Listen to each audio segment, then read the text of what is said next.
Okay, so are there any questions or reflections or comments about the meditation we've just done, or about anything that's come up in your practice, or anything in the text?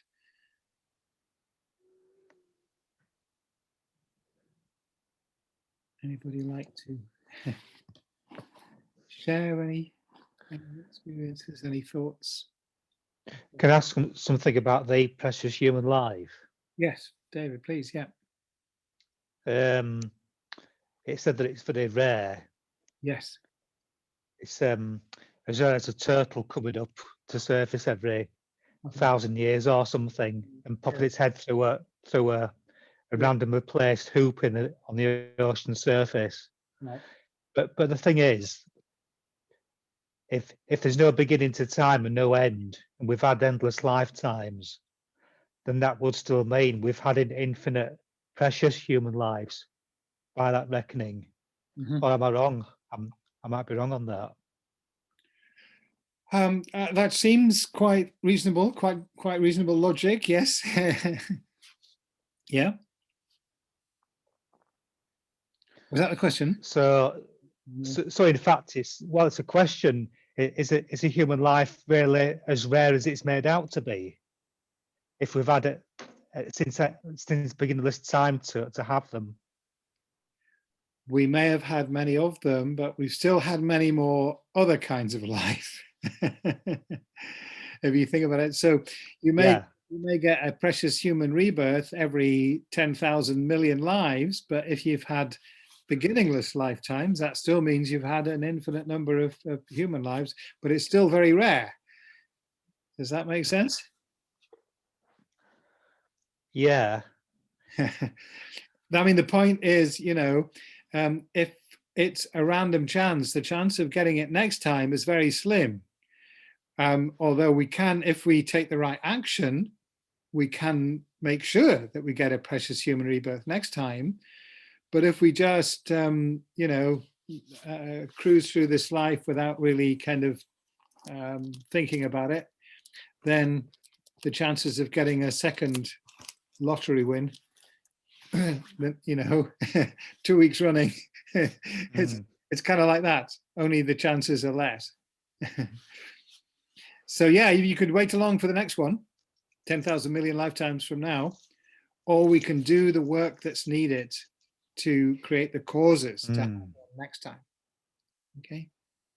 Yeah. Yeah. Does that make sense? Yes. Yeah. Okay. Great. Thank you for that question. Yeah. Good question. Anyone else? Anything else? I'm just wondering, is it all right if it's not a question? No, that's fine. It's just, I have a lot of trouble getting my head around the size of the numbers. I mean, I do anyway, but it's so many miles, it's just huge. It's out of my comprehension. And the way that works for me, I mean, there are lots of ways you can start to understand big numbers, aren't there? Is I tend to think of ants on my patio outside, which there are. Very good. And I think, well, their world is there. They might know the end of the garden, but they don't know much more. They don't know much about the street. They don't know much about the town. They don't know much. So you go on and on and on. So I think of myself as being like one of those ants. I think I know all this. We think so much, but really that's just nothing compared to what's out there. And the numbers then, they're not exactly manageable, but I can accept them. Yes. I don't know if that's helpful. Yeah, that makes a lot of sense to me. And, I mean, some people say, how come there's, where did we all come from? Because there's far more people now than there used to be. So what's the explanation? But you think we don't know whether there are other worlds in other galaxies, where there are, there's 100,000 million stars in our own galaxy. Just for starters. So like you say, the universe is very vast. And if we were an ant, we wouldn't be able to grasp the immensity of this world. And how many ants are there in your garden? so there are many more animals. Too many. Yeah, I heard it said that that in an average suburban house and garden, there are more than 1 million spiders. I'm sorry if anyone's arachnophobic, I probably shouldn't have said that. but this just gives us an idea of numbers, doesn't it? So yes, the numbers are vast. That's our world, isn't it? The world is very vast and these numbers are huge. Yeah. Can I ask Yeah. slightly related but a bit different? Like, I don't quite understand like why the emphasis is placed on the number of lifetimes it's going to take us to achieve enlightenment. Like is there, like with a lot of things, you could say it's based on a certain kind of cosmic view or whatever, and it's just a fact but generally things in Buddhism, in my experience, tend to have a psychological usefulness that can be kind of parsed a bit more clearly than just saying that's the way it is, kind of a thing. So yeah, because I suppose I just wonder, because I find it kind of demotivating that, like, even if I work really hard and get achieve a positive rebirth, as a human, or in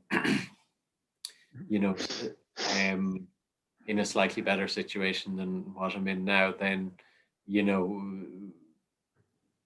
yeah, it's a lofty end goal, but it's a very, very, very, very, very, very, very long path. And that, I find that kind of demotivating. And then there was a different one that kind of like, as a motivational factor, one of the things mentioned in the piece was apprehension at dying before you've made significant progress, which I can understand for some people would be a motivating factor, but I find it the opposite, to be honest. Great. Well, thank you. So that's two very good questions there, Sinjin. So yeah, well, I'll take them in that order. First of all, you will come across certain statements which appear to say that to become enlightened takes many, many, many, many, many, many, many, many lifetimes. But there's a qualification to that, which is very important. In this Tibetan tradition, this Tibetan tradition belongs to the Vajrayana aspect of Buddhism, okay, the Tantric path. So although what we're studying here is the sutra aspect of the path, but really it's being taught as a preparation for the Tantric path. Now, one of the special things about the Tantric path is it's said to be possible to attain enlightenment in just one lifetime, right? So this is a motivating factor for practicing Tantra. So according to this traditional teaching, it takes many, many, many, many, many lifetimes on the sutra path alone. But if one practices the Tantric path, it's possible to do it in one lifetime. I could say a lot more about that, the background to it, there's more I could say, but that seems to be the essential piece of information that, we need to take on board, that this path that we're studying here is a path to enlightenment in one lifetime, okay? That's how it's taught. Yeah, I mean, as I say, I'll elaborate more if it's helpful. But is that a sufficient answer? Is that helpful? Just for now, or do you want me to say more? I can say more. It kind of feels adequate until you said that there was more, and now I'm very curious. You're very curious. Okay. More then. So yeah. So we have according to the traditional way that it's taught, there's 3 levels, okay, of the different vehicles of Buddhism. The Hinayana vehicle, which is, you know, roughly equated with Theravada. The Mahayana, which arose, you know, sort of a few hundred years after the Buddha passed away, and then the Vajrayana, the tantric tradition, which arose a few hundred years after that. So on the Hinayana or the Theravada path, it's not usually taught that your intention is to attain full enlightenment, the state of a Buddha. It's taught that for most people, the vast majority of people won't be aiming for that. They will be aiming just for the state of nirvana, the state of an arhat, okay? So just to attain basically permanent freedom from suffering. That is a very high spiritual goal, but the Buddha himself is recognized by that tradition. He was on a higher level still, you know, this full enlightenment, which is what gives you the ability to, you know, lead all beings to freedom from suffering. This is very, very special. Okay. So within that tradition, it was taught generally that it is, you know, the state of an arhat is something we can reach in one lifetime. But the Buddha himself practiced for, I mean, millions of lifetimes, you know, because he had such a high aspiration. He wasn't satisfied just to be free from suffering himself. He wanted to free all living beings throughout the universe, infinite beings. Okay. So his spiritual goal was so exalted, so high, that he was willing to postpone his own nirvana for many, many lifetimes and work and sacrifice himself over and over again, emphasizing just how profound the state of Buddhahood actually is. And so then when the Mahayana teachings kind of came into being and this Bodhisattva ideal was emphasized much more, it was there in the Hinayana schools, but it was just kind of explained as something that only a very, very exceptional person could possibly follow. Then when the Mahayana teachings came along, there was a strong kind of, you know, emphasis on this Bodhisattva path. But there, I think, you know, really it was kind of more like to become a Bodhisattva is itself, you know, that's something amazing and wonderful. And never mind how many lifetimes it takes to get from there to Buddhahood, you know, that's kind of enough. But you just, you know, you are absolutely undaunted by the fact that it takes millions of lifetimes. But then when the tantric path came along, there was an emphasis, no, you know, Buddhahood is attainable. It's not unattainable. It's not out of our reach. It's something real. And these special methods were taught, which then, you know, made the idea of enlightenment something that, you know, we can relate to perhaps in a more realistic way than thinking about it as something that's millions of lifetimes away. Okay. So I hope that's helpful. It's complicated history and, you know, but you are right, St. John, that, yeah, that there is motivational reasons behind it. It's not just kind of, oh, that's just the way it is. Yeah, there is some kind of thinking there behind, you know, we should relate to our spiritual aspiration to become enlightened and what level of enlightenment we should be kind of aiming at. Yeah. Whether it's just to be the arhat or the bodhisattva or an actual Buddha. Okay. Now, yeah, now the other question's gone from my mind. Oh yeah, so death awareness. Yeah. Okay. So this one, yeah, I'm gonna be, I was in two minds actually whether to talk about that in detail this evening or whether to spend a whole session on it. And I think I'm probably going to spend a whole session on it next time. So this, and the text that I sent out it mentions it in this section on the precious human rebirth, but then the next section is in detailed teaching about the meditation on death and impermanence. So I think that will give more of an explanation, you know, how to think about it so that it doesn't become demotivating, because you're right, you know, if it's approached in the wrong way, it can just seem very like alarming and you know, don't want to think about this. Why should I think about this?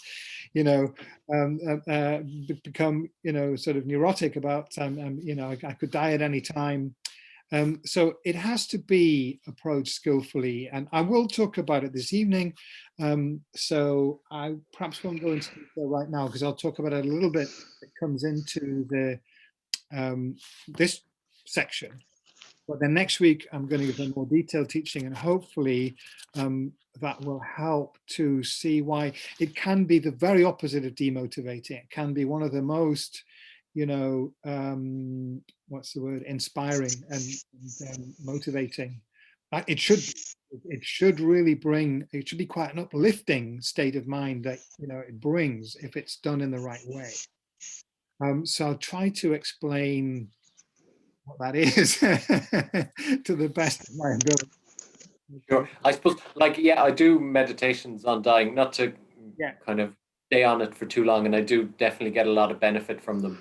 More specifically, that it's like around an apprehension around dying, because for me, it's more a realistic appreciation of the fact that you could die, but yeah, possibly this is better for discussion later on. Okay, great. Yes. Yeah, it'll come in. Well, yeah, I'll address that when we come to that passage in the text then. Thanks, but thank you. Okay.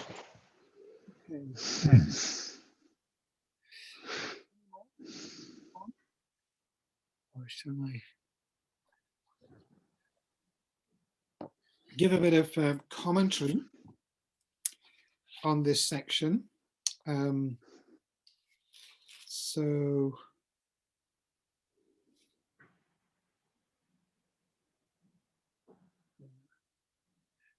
I'm just wondering, I can't, not very easy for me to make the text available to you, Margot. I will do that in the email later, but I'm just going to really talk from the text a bit. Could you give page numbers, please, David? Oh, yes. So on this is on page 52 in the edition that I think it is. So this is section 2 in the chapter on the preliminaries. That's chapter. Was it chapter 2? Anyway. Point 1, the preliminaries, section 2. So this section is headed, making oneself into a vessel capable of undergoing the training. Bit of a mouthful. And so what it's referring to is that, you know, the main practice, which is in the next chapter, is the practice of the two types of bodhicitta. So the conventional bodhicitta and ultimate bodhicitta. So bodhicitta is the awakening mind, and it has two aspects. The conventional bodhicitta is the motivation or the intention or the determination to achieve full enlightenment, the state of a Buddha, solely out of a compassionate wish to free all beings from suffering. That's conventional bodhicitta. And ultimate bodhicitta is that with that motivation, meditating on the ultimate nature of reality, the emptiness of the self and all phenomena. So that's the main practice, okay? And so this is kind of, you know, the heart of the text is this next chapter on the practice of the two types of bodhicitta. So when it talks about undergoing the training, it's mainly referring to that. But these are the preliminary practices that we do in order to kind of prepare the mind, to make the mind ready to engage in this main practice. So if we don't, you know, if we try to do it without these sort of foundational practices, then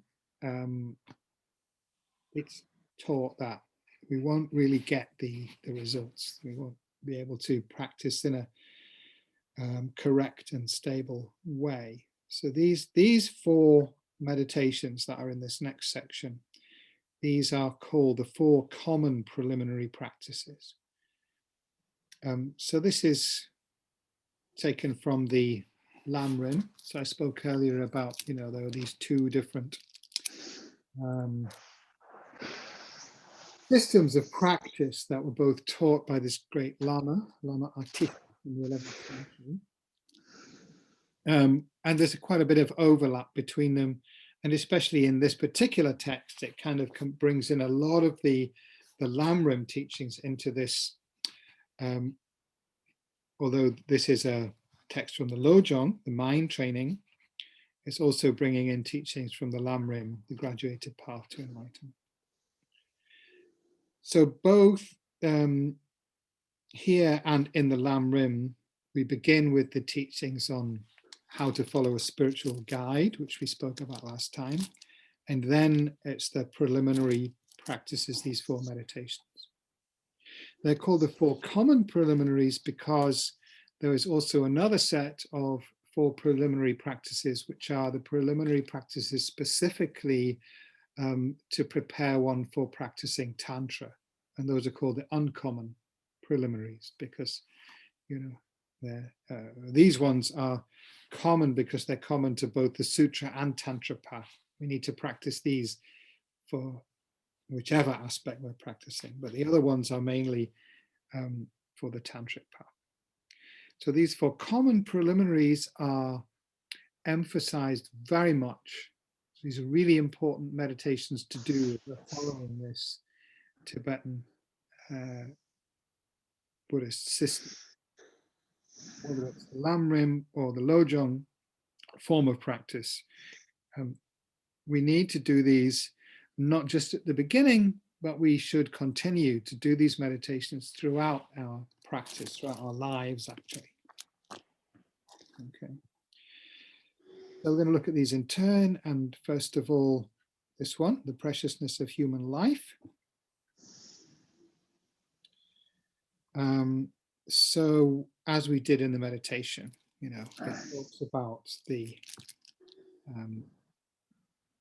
rarity and the great value of having not just a human life, but as it says, a human life blessed with the 8 freedoms and 10 endowments. Okay, so it's not just the fact of having a human body, because some of these freedoms and endowments refer to, yes, the fact that one has a human body, but some of them refer to it's not just any human form that we have, but we have special conditions as well. Okay. So 8 freedoms and 10 endowments. So the 8 freedoms are things that we don't have, that we don't want. And the endowments are things that we do have, that we do want. Okay, simple enough.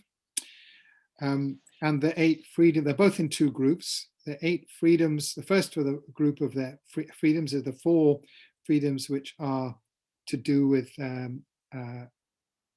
freedom from not being born in a human form. Okay. So in the traditional Buddhist cosmology, there are, it's usually talked about as the 6 realms of rebirth, but sometimes the 2 realms that are in the picture of the wheel of life that are above the human realm, the gods and the demigods, they're often kind of blended into one. So here it's like the 4 freedoms from non-human rebirths are the freedom from being an animal, freedom from being reborn as an animal, the freedom from being reborn as a hungry spirit, and the freedom from being reborn in a hell realm. Okay. So and then the freedom from the freedom from being reborn in the God realms. You might wonder why that's a problem, and we'll come to that. But the first three are pretty obvious if we accept that these realms of rebirth exist. Clearly, all of them present pretty insuperable problems when it comes to practicing Dharma. As an animal, we don't, well, pretty much, don't have a mind capable of understanding the Dharma. There might be some exceptions. We found out things about the minds of animals recently that are quite surprising. But they don't read and write, they can't come and hear the Dharma teachings. So even though they may have, some of them may have very good minds, but not sure that they even those, and those are very exceptional anyway. Clearly don't have the ability. We were reborn as a dog. I mean, Lama Zopa spoke about this a few times recently. If you were able to enter into a dog body for 5 minutes, you would really be, it would be horrifying. And I can understand that, if we with our present mind were to suddenly be transported into the life of a dog, we would realize how much we lost. Even though dogs may be very nice and we may consider they're very intelligent, but they just don't have anything like the scope of a human mind, to understand the world and certainly to do spiritual practice. So, and most animal rebirths are more unfortunate than that. Hungry ghosts and hell beings doesn't really need saying, does it? Those are states of existence where practicing Dharma is just about out of the question. And the problem with being reborn in the God realms is that there's no motivation. We're just kind of hanging out in this state of bliss, and we don't want to hear about having to do spiritual practice. There are exceptions. So there are said to be beings in the Deva realm, in the God realms, who do practice the Dharma. But it's very clearly said that, this is by Tsongkhapa and some other teachings, it's very clearly said they formed the motivation to practice the Dharma in the human realm in a previous rebirth.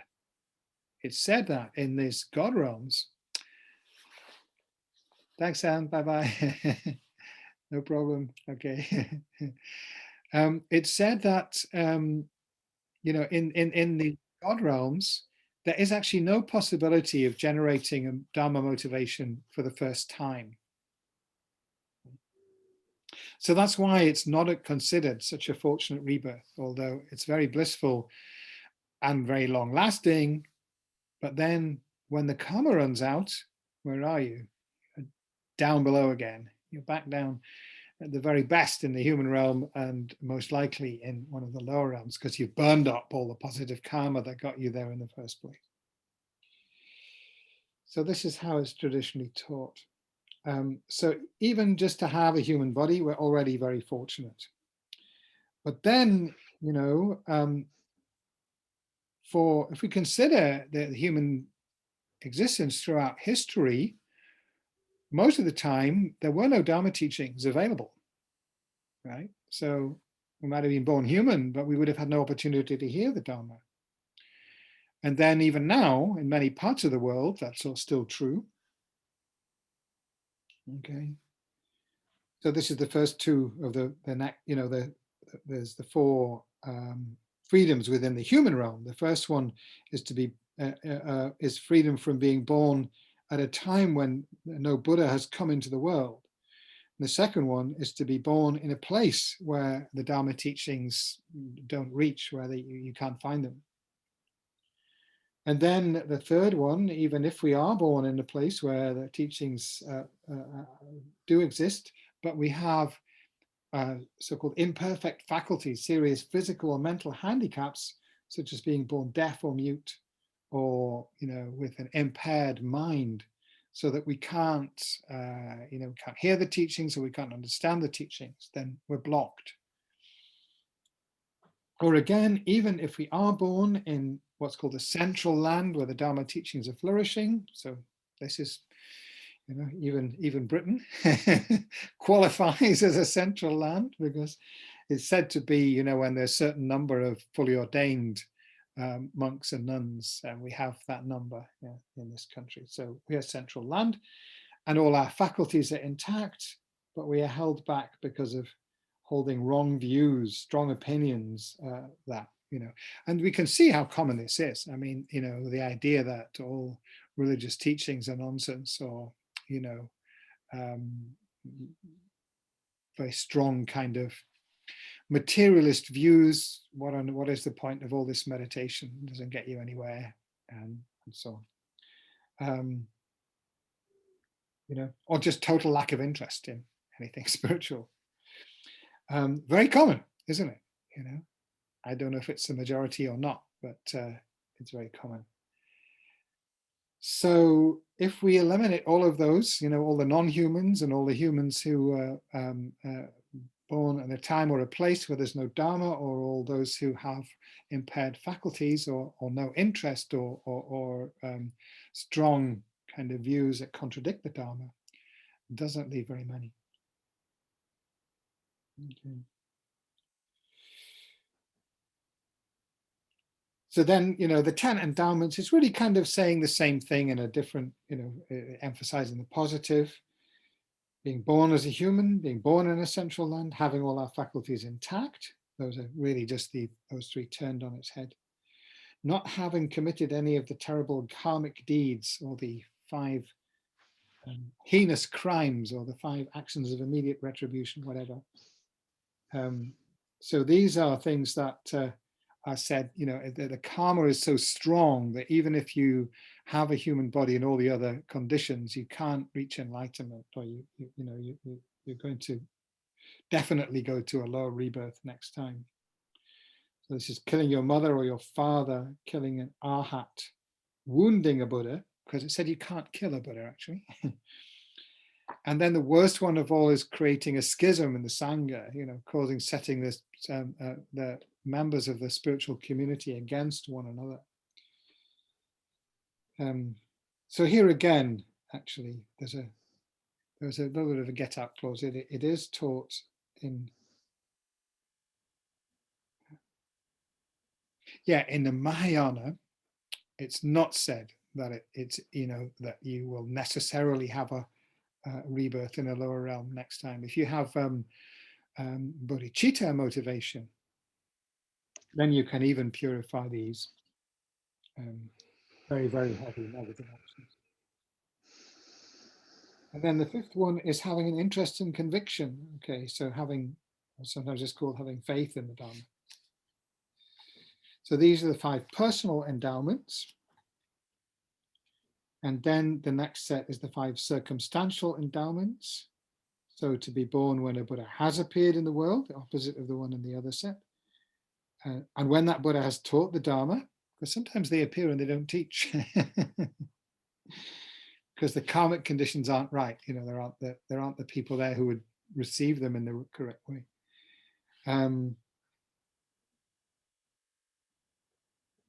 So the teachings are still being practiced. Teachings are still in the world, and they're all still being practiced. And finally, you know, that one has the compassionate care and support of spiritual friends in one's Dharma practice. So you've got a spiritual community and teachers to support you. So these are the 5 circumstantial endowments. So really that's quite a lot. And if we think about it, we have all of those 18, you know, the 8 freedoms and 10 endowments. All of us here, I think we all have all 18. Yeah. So we can see, you know, it really is, although it's very easy to take all of these things pretty much for granted, you know, because we born in a country where most people have kind of the material conditions aren't too bad, you know, we have a certain amount of freedom, most people have reasonable education, you know, most of us have moderately good health, and of course the Dharma teachings are very available. This just means that we live in a very, very fortunate situation. And even so, although the teachings are available, most of the people in this society are not taking advantage of them. So, it really does bear consideration that we do have an amazing opportunity right now. If we think about the goal itself of full enlightenment, which is very clearly said, and we can see examples, in some of the Tibetan masters, gurus, practitioners who are alive today. We can see examples, even whether or not we are sure that they are fully enlightened. Some are said to be fully enlightened, but even if they're not, it looks to me they're pretty close. They're examples anyway we can look at and think, yeah, it really does look like this is possible, and these spiritual practices have the power to get us there. So I can't really emphasize strongly enough, how extraordinary, how inspiring that is when we really can get beyond our habitual tendency to just take it for granted, because it's, well, yeah, that's the way it is. We're used to it, we're used to this as being true. But we understand what that really means, that state of enlightenment is available to us. And it's available to us in this life, or even if not in this life, if we sincerely practice within a very few lifetimes. So if that doesn't seem, if it might be 3 or 4 lifetimes away, if that seems kind of not motivating, then I think we haven't fully understood, what that possibility really involves, what full enlightenment really means. It means something quite beyond what we can fully appreciate and imagine right now.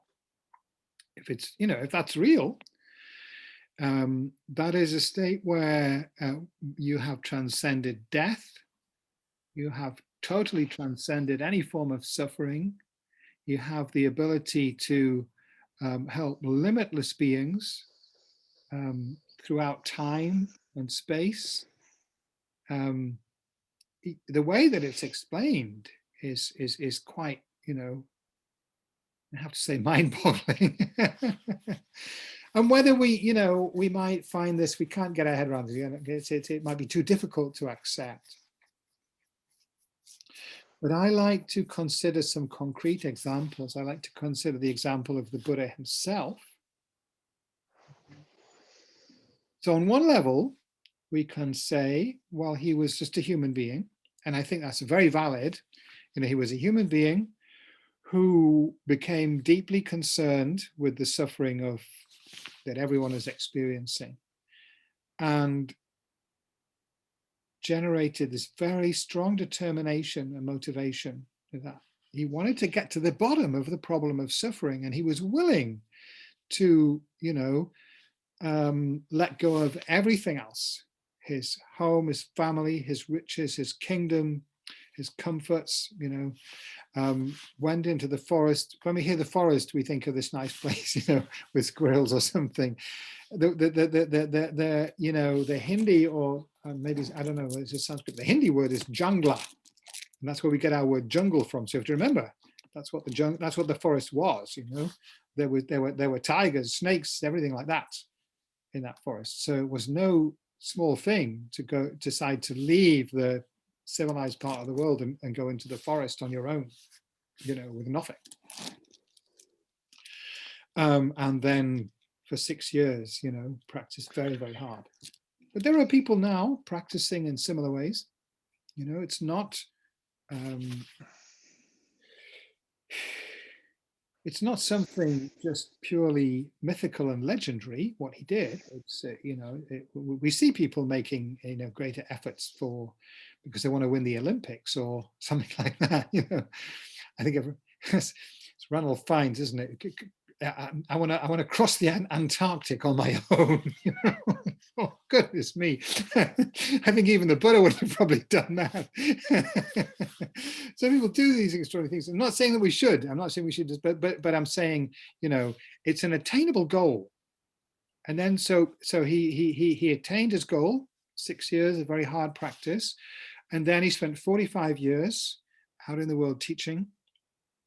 And now hundreds of millions of people, 2,500 years later, still benefiting, receiving deep benefit from those spiritual teachings. You think of the Dalai Lama. How many people are benefiting from his teachings on a deep level? Truly bringing real, meaningful, significant benefit to the whole world. One individual. Because of the, you know, spiritual qualities that he has attained through practicing this path.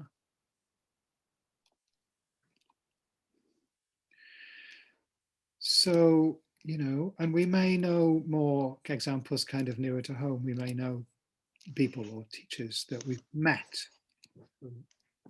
These kind of qualities shine out. I remember Lama Yeshe, there was something very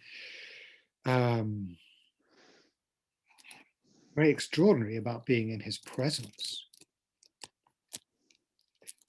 Although, you know, he talked about Dharma in a very down-to-earth, straightforward way, and he was very keen to emphasize this isn't something that is out of your reach in this transcendent realm of all these Buddhas and Bodhisattvas. No, this is something very real and accessible to us. We can practice not only the sutra teachings, we can practice the tantric teachings. He would actually introduce people to the high tantric teachings at quite an early stage, and he was very keen to teach them to Westerners. Many of the other Tibetan lamas were looking down their nose a bit, they're saying, well, sure, you should be teaching these things to these Westerners. He said, you know, they asked him, well, why are you bothering to try and teach Dharma to these Westerners? They don't understand it. And he said he didn't take any notice. He said, no, he thought Westerners had a lot of capability for Dharma practice. So, you know, it's very real, it's very accessible, and the goal is something very, very special. And we shouldn't think that we don't have the capability to reach that goal. Buddha was very emphatic. We all have that Buddha potential. And it's not just something that is millions of lifetimes away. That's not the way the Buddha taught, actually. I think that kind of idea came in a bit later, wanting to kind of, you know, glorify how special the Buddha was by saying he'd practiced for millions of lifetimes. If that's my honest opinion, I mean, I don't want to kind of say what it says in the scriptures isn't true, but perhaps we can take it with a grain of salt. Perhaps we can see it as something that was, you know, to make an impression on our minds of how unique and amazing the Buddha was. But at the same time, you know, then along comes the Mahayana and says, hey, you know, we shouldn't think it's only for that one person. We all should have that aspiration. And then the tantric teachers came along saying, well, actually, you know, if we think about it differently and approach it differently, it may not be millions of lifetimes away. It may be very near. So, okay, that's really part one. Well, I've spoken actually that that's really part two as well. Yeah. So first of all, the first section in this first preliminary practice of precious human rebirth is the nature of the freedoms and endowments, these 18. Then the extraordinary value, which is what I've really been talking about. Okay.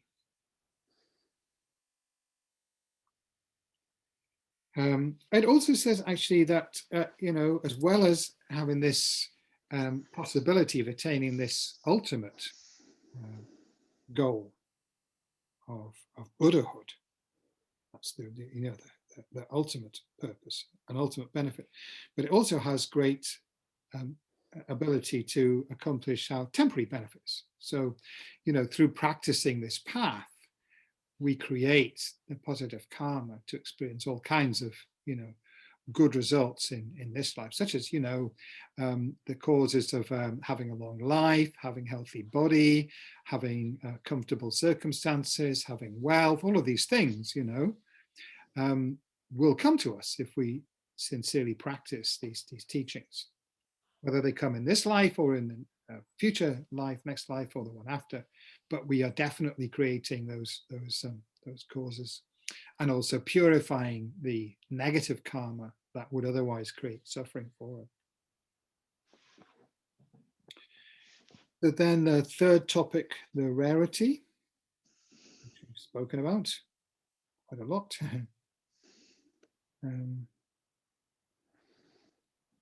Actually, yeah, we've spoken about it in terms of the numbers, but there's also this other aspect of the rarity in terms of the causes, which is quite interesting. It's an important part of the meditation, you know. So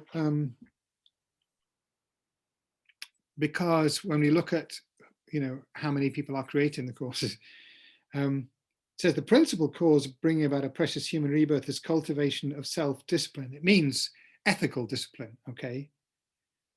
And this is something to which living beings rarely pay attention. We can see that, can't we? If we look around the world, there's kind of, it's not, certainly not universal, shall we say. Okay.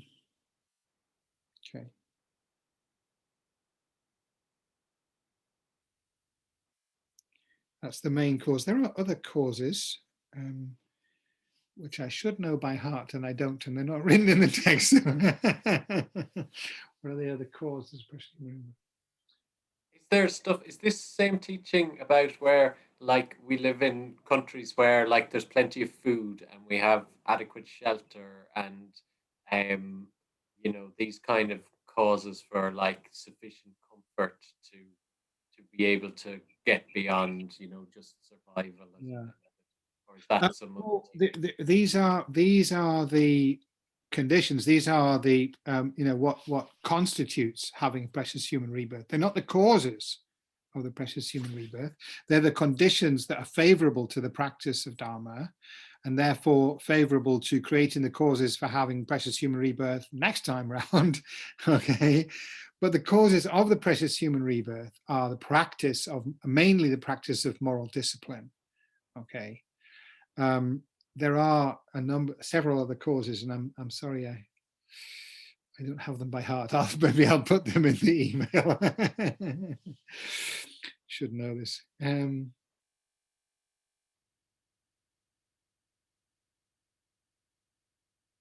Yeah, I think generosity, practice of generosity is one. But anyway, yeah, to get the full, all the 18, there's quite a few causes that you have to have practiced in your previous lifetime. Okay. And when you look at all of those, it looks like amongst the general population, there's not all that many people who are practicing them all. So that's why it says, you know, we can consider the rarity in terms of the cause as well as in terms of just numbers. Okay. And then finally, the fourth aspect of this practice, the precious human rebirth meditation is, it says the need to extract the essence. Okay. A need to take advantage of the situation that we've got.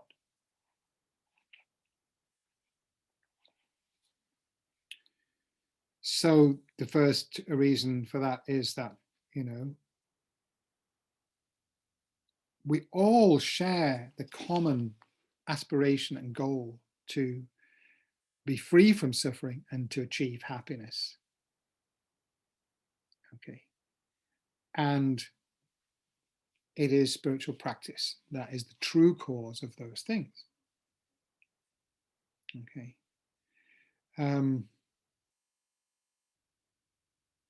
So, you know, it's not making money or doing physical exercise. You know what I mean? There's a lot of things that people do in order to create happiness and to become free from suffering, you know, taking vitamin supplements or whatever, you know, all sorts of things that people do. And yes, they're not to denigrate the value of those things, but they are temporary measures. They're causes of temporary relief from suffering and temporary happiness. But the deep causes of happiness are all included within spiritual practice, one for another. So it doesn't have to be, you know, following a religious tradition. Just things like love and kindness and compassion and so on are, whether or not, you know, one might be completely atheistic in your views, but still practicing those positive things, then of course they're still creating the causes of happiness on a deep level. So that's the first thing, you know, that if we want happiness and we want to be free from suffering, then it's essential to engage in spiritual practice in some form. As I say, it doesn't have to be religious. The second thing is that we have the capacity to accomplish the goal of the spiritual path. We can do it. If we couldn't, you know, like if St. John said, you know, if we think it's 100 million lifetimes away to become a Buddha, then it's difficult to generate the motivation to try. So, you know, it's not helpful to think that way. And as I say, you know, there are these teachings that it may be much, much nearer than that. So we have the capacity and we have the external condition. We've met with pure spiritual teachings and pure teachers, and we have the internal condition that we have these, you know, these 18 conditions that are favorable. So then the third consideration is we should begin our Dharma practice in this lifetime. Yes, we need to do it this time round and not think, you know, like David was saying, well, I've had many, many precious human rebirths before and I'll have more again. Yes, it's true, but you might have to wait a long time. If you're not practicing this time, then it's the roulette wheel, whether you're going to get one next time or not. And the odds are stacked against you. Okay. I want to emphasize they're not stacked. If you are doing spiritual practice, then the odds aren't stacked against you, right? If you are practicing Dharma in any kind of remotely serious, pure way, then you are creating the conditions. It's said, for example, if you have, you know, if you have a genuine refuge in the three jewels, in the Buddha, Dharma, and Sangha, if you maintain your refuge, then you cannot take a low rebirth. That's sufficient to protect you. So, you know, I don't want to kind of be endorsing any kind of scare stories about lower rebirths. But, you know, it is scary if we look around us and we look at how some people are leading their lives and we take rebirth seriously and we take the law of karma seriously. Well, some of the people out there, it looks like they really are not creating the causes of a pleasant rebirth next time, which should lead us to have strong compassion.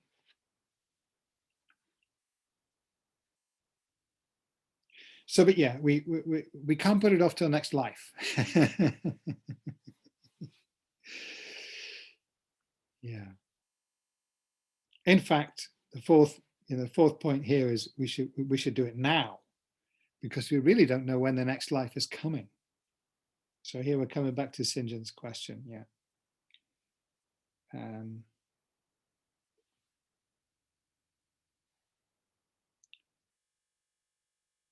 Just looking where there was, I remember the quote that you said about apprehension.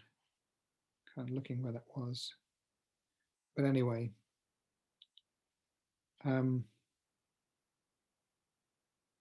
So we should think about death and impermanence and contemplate how death will certainly come to us.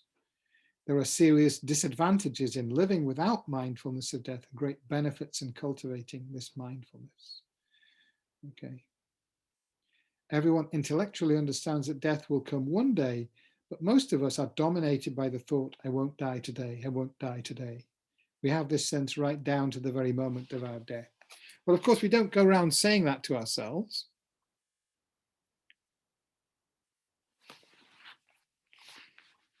Thanks for joining us, Margot. All right.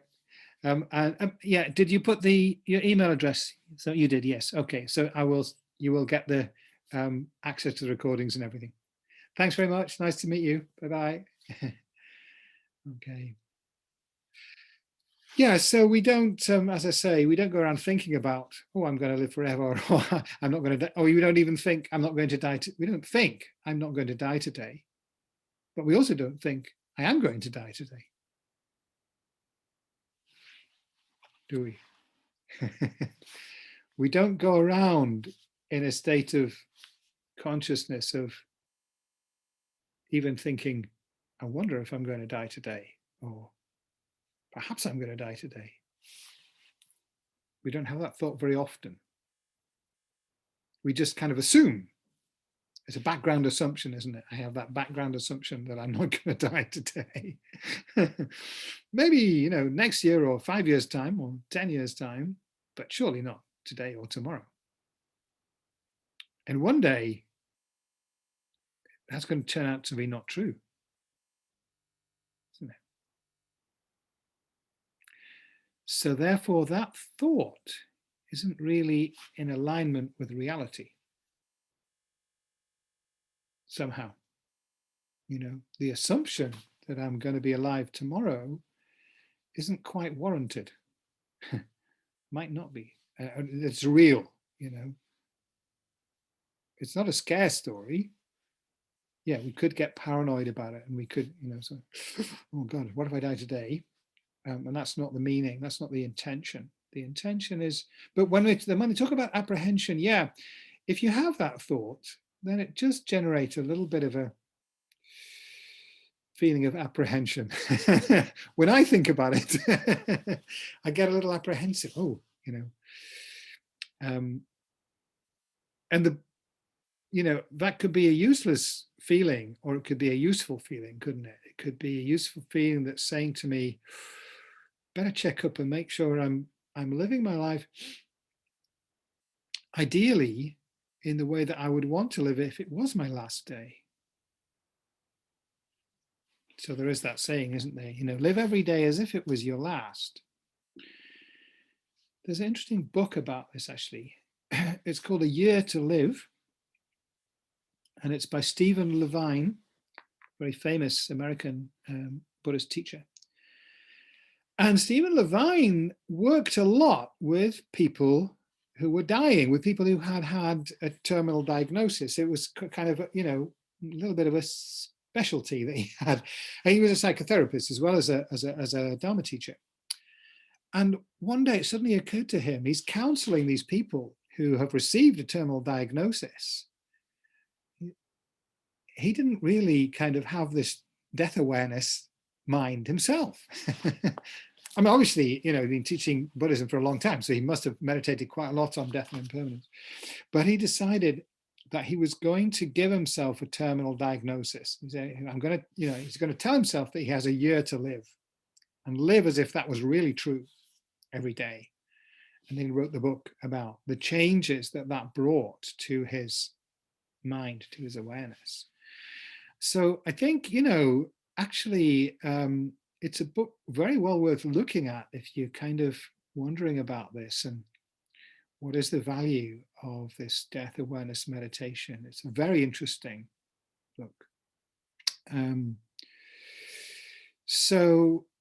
But as we know, it's very familiar fact now that people who, when this does happen to them, when people actually get a terminal diagnosis, although they may go through some quite distressing experiences initially, and then these different 5 stages of whatever, denial and anger and all of grief, all these things, you know, people may go through some very difficult emotions, but very often, in fact, probably the majority of cases, what then happens when all of that's kind of settled down is that they then begin to live their life in a very alive way, you know, because they know they've only got so long to go. So a lot of things drop away, you know, and the procrastination, thinking, well, I need to salt away a lot of money so that I've got a comfortable retirement. So I'm going to postpone getting, you know, deeply into Buddhist practice because I need to work very hard to make loads of money to make sure, you know, that the last 20 years of my life are going to be comfortable. And then you think, you know, that person spends 40 years busily making lots of money and then dies just at sort of before his 65th birthday, never gets to enjoy that retirement money. You know, I mean, it's kind of making a bit of a joke out of it, but you get the idea, you know. We can make a big mistake by postponing things that are of that kind of importance. If I project into whenever I may die, whether it's tomorrow or in 30 or 40 years, you know, if I imaginatively go forward to that moment and I'm looking back on my life, what is it that I would deeply regret not having done? That's a very good question to ask, you know. And the suggestion here is that certainly one of the main things would be if I haven't done the spiritual practice that I would like to have done.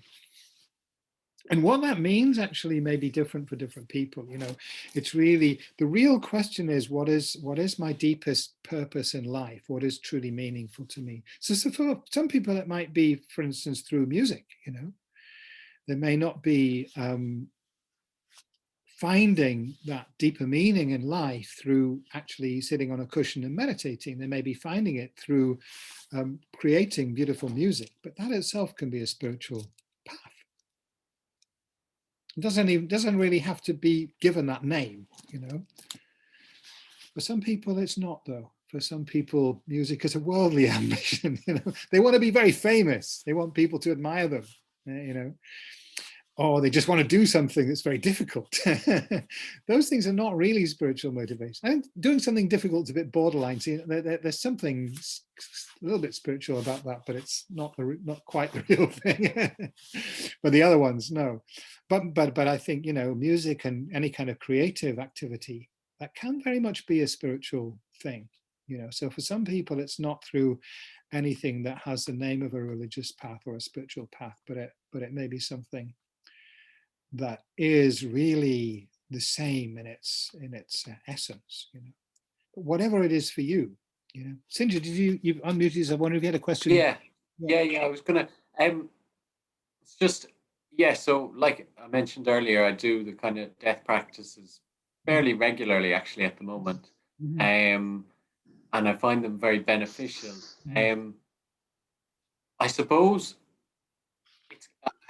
I mean, and you've kind of answered these or there's certainly stuff you've said has touched on this, but it's like, you know, if I may die today, like if it was actually today, or let's say tomorrow morning, I knew I was going to die tomorrow night, I would just ring a load of people and basically tell them I love them and stuff like that. Okay. And but you're not going to do that. Or like maybe you could do it once or twice, but I think there's a certain amount of kind of today, and then you wake up and you haven't died the next day. You wouldn't really need to ring them a second time and tell them you love them, would you? I mean, sure, but I could die that day as well. Do you know? Yeah, I could die that day as well. Well, of course, yeah. But the point is, you've I mean, I know for some people, this is quite a common thing, that people live with a lot of regret because they never told their parents before they died, or their mother or their father, might be one or the other or both, you know. I never got around to telling her or him that I loved them.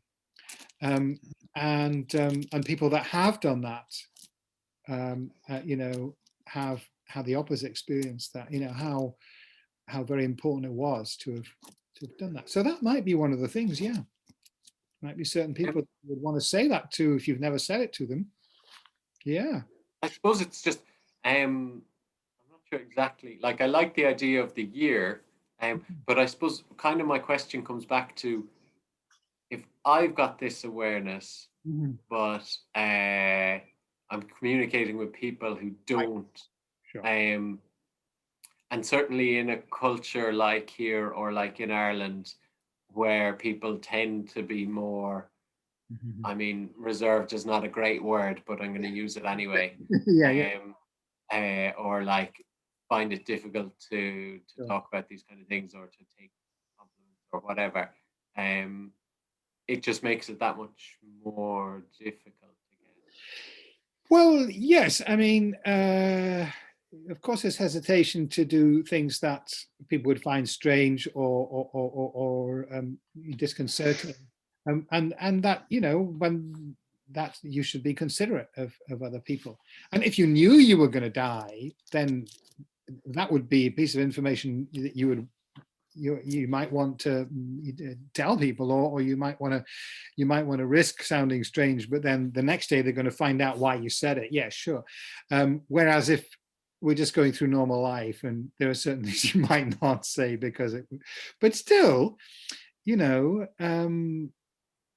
it might, having death awareness might very well have an impact on how you communicate with people in your life. Yeah, sure. But obviously you don't want to come over weird. No. We're scared them off, basically. Like, No, we share about our spiritual path in a skillful way, and being careful of how it may impact on others. Yeah, of course. Yeah. So it's it's that much. I suppose it's, yeah. I think I mentioned a few weeks ago that my dad is going in for surgery and stuff like that. It's the motivation kind of. Your father's going in for surgery, and what? Yes. Yeah. So the motivation, you know, kind of, it arises fairly spontaneously, and there's not much effort behind it. Because I suppose because it feels closer or more realistic or something like that. Yeah. And I mean, I find it helpful when I do it with, you know, about myself or about other loved ones. Yeah. But it still doesn't quite have that edge that it does with my dad, you know, that it does with those other people, you know. So yeah, I don't know. It's not even. I don't know. There's no question. It's just. No, I mean, it's very valid to point out that, you know, we although the traditional teachings are about meditating on the fact of one's own death may happen at any time, but we can also think about the fact that that's true for the people that we're close to, and everybody, you know. So yeah, just as we might want to have certain communications with people, I might want to have certain communications with certain people before I die, but I also might think, well, I don't want them to die without my having said X, Y, or Z to them, and that may influence what I say or don't say. Yeah, sure. And obviously with a parent, you know, that it really does, when, you know, when they're going through that, it does make it very much more real and live about your own death as well, doesn't it? I mean, you know, but it's a very poignant time.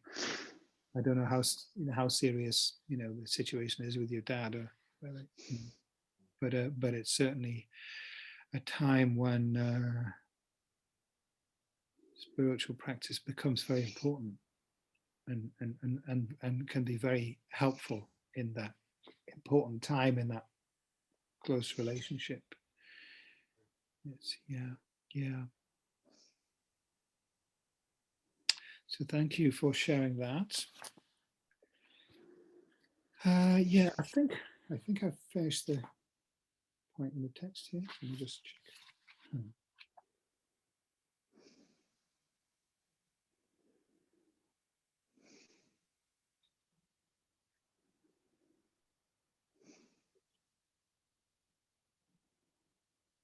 Oh yeah, just coming back to that passage that you mentioned, yeah. And because what it says, Sinjin, is one wants to become familiar with the thought of apprehension at meeting with death before significant progress on the spiritual path has been attained. Okay. So it's not that you should have apprehension about dying per se, but apprehension that, if I haven't really done much spiritual practice, and my kind of, um, my spiritual state is a bit dodgy, then I should have some apprehension about how possible that I need to speed it up. I need to start now. But if we have, if we have done deep spiritual practice, then actually there's no need to be apprehensive about death at all. We can be serenely, confident. Even people who are advanced spiritual practitioners are said to approach death in a very, joyful spirit, looking forward to it. It's a great spiritual opportunity, said to be, So that's when it said about apprehension. This is what it means, and I think that is reasonable.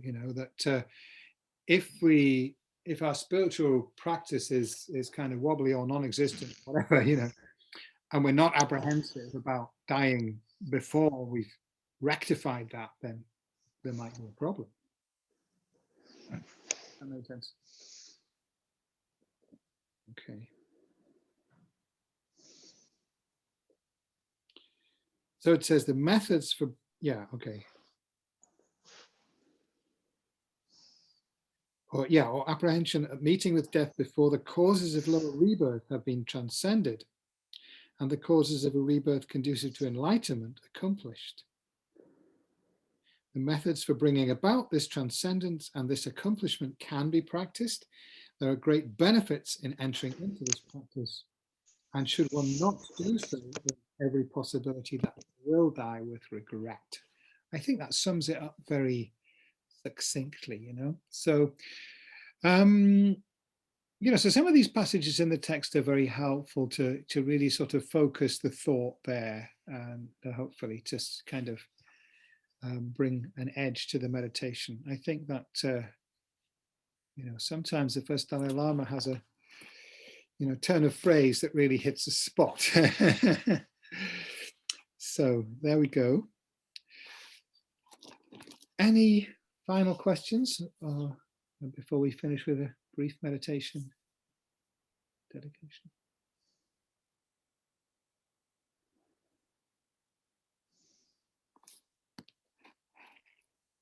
No? Okay, then let's do that.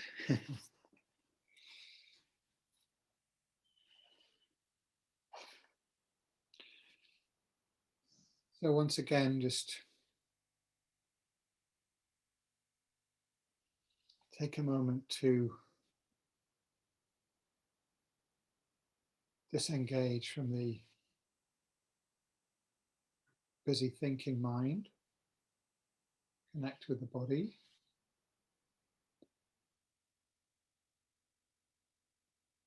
Allow the body to relax.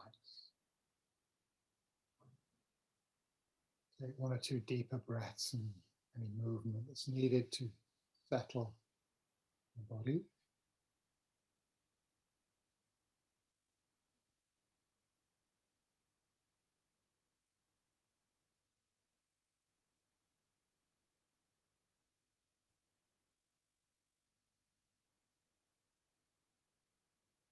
Bring the attention to the breathing.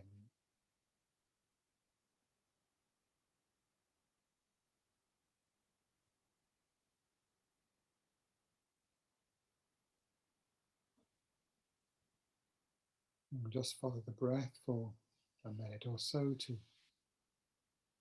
focus the mind a little more.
Lama Zopa Rinpoche says,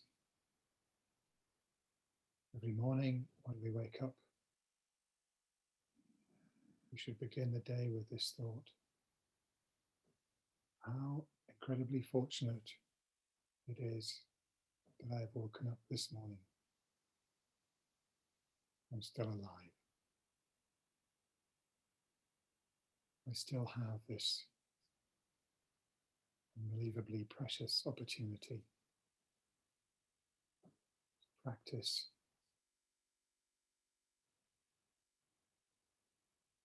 this path that leads to complete, perfect enlightenment.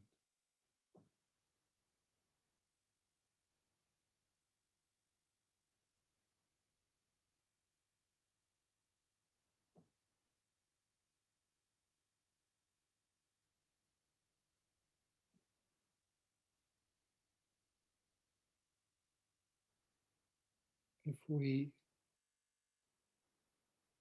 repeatedly bring this into our meditation, it should give rise to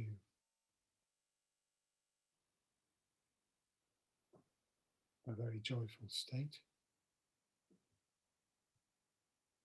strong motivation.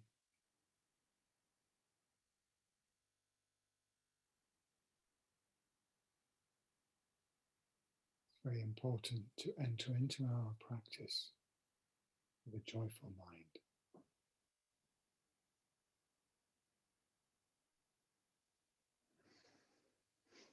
Very important deep appreciation of how precious this opportunity really is.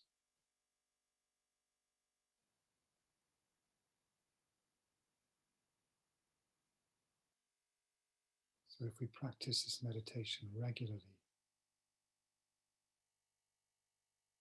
this lays the best foundation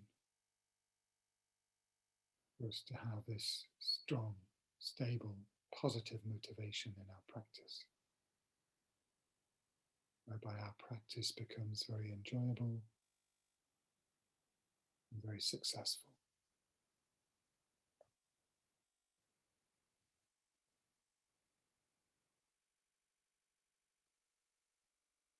Since we're practicing this Mahayana path, then we can really increase that power of that joyful feeling by thinking about the benefits that we will be able to bring to others.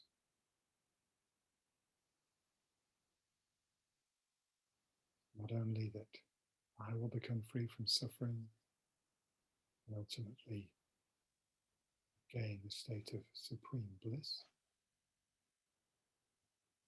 also through doing so, I'll be able to bring great benefit to many others. And this also should be the cause of our joy.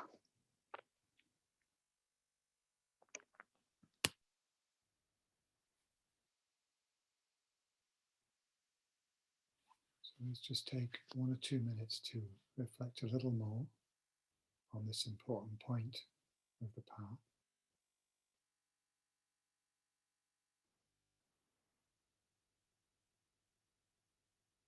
And then to dedicate the positive energy, positive karma that we've created towards that result.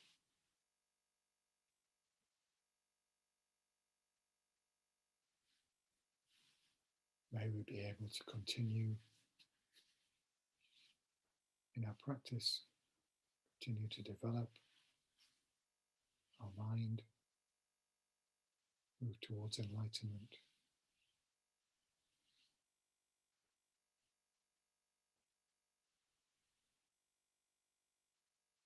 and be able to bring limitless benefit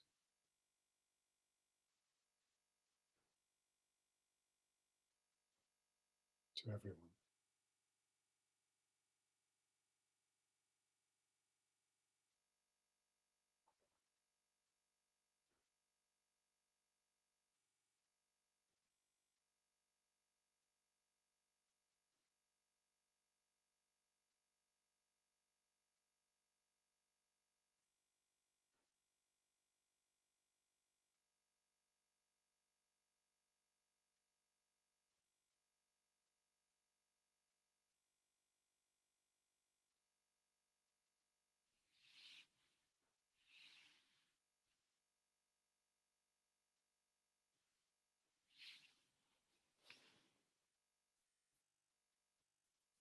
We'll recite the dedication prayer. Just share the screen again. I can find the right one. There we are.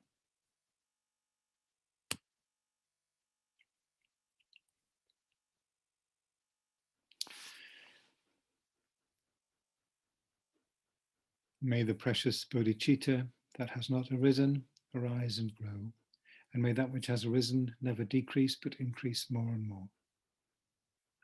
Just as the brave Manjushri and Samantabhadra have realized things as they are, I dedicate all virtue in the best way so that I too may follow after them. Gangri Rawe Karwe Chinkamde Pendang Dewa Malu Jungwe Ne Genrezi Wan Tenzin Gyatso Yi Jape Site Badu Tengyochi Tu Tu Chang Jing Jang Gun Gyo Wei Tenzin Kyong Pao Wei Kun Zo Do Po Ze Jog Sum Kur Wei Le Man Tu Rup Pa Dok Sok Du Je Gun Du Shap Ten Chong.